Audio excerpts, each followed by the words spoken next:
Всем привет! Сегодня мы будем делать шанги по коми. Для этого мне понадобится самое главное — это ржаная мука, кефир,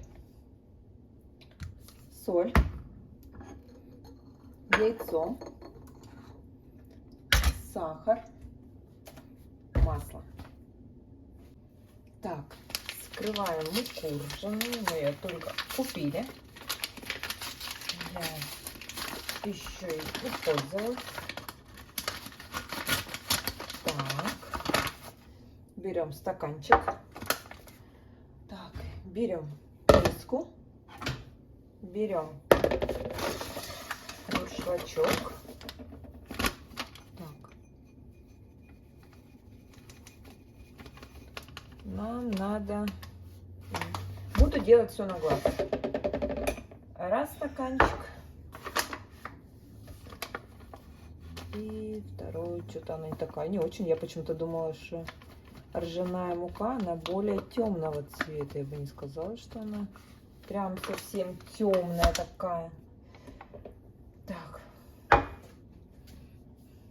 Просеиваем. Мне кажется, светлая мука пшеничная, она легче просеивается. Это как так сложненько идет. То ли фракция более крупнее, не пойму, не знаю.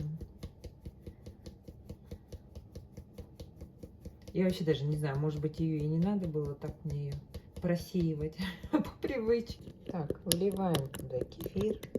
Вот такое тесто у меня получилось. Сделала из него комочек и накрыла сверху, чтобы не заветривалось. Так, противень застилаем лощеной бумагой.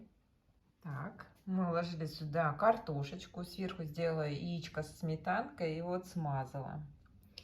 Получилось у меня 9 штучек. Разогреваем духовку вверх-вниз. Ставим пока на 200 градусов. Отапливаем, отапливаем. Мои шапочки на готовочку. Берем пакетик 5 семян и сверху украшаем. Вот такая красота. Вот такие прекрасные шанги у меня получились. Шанги по коми.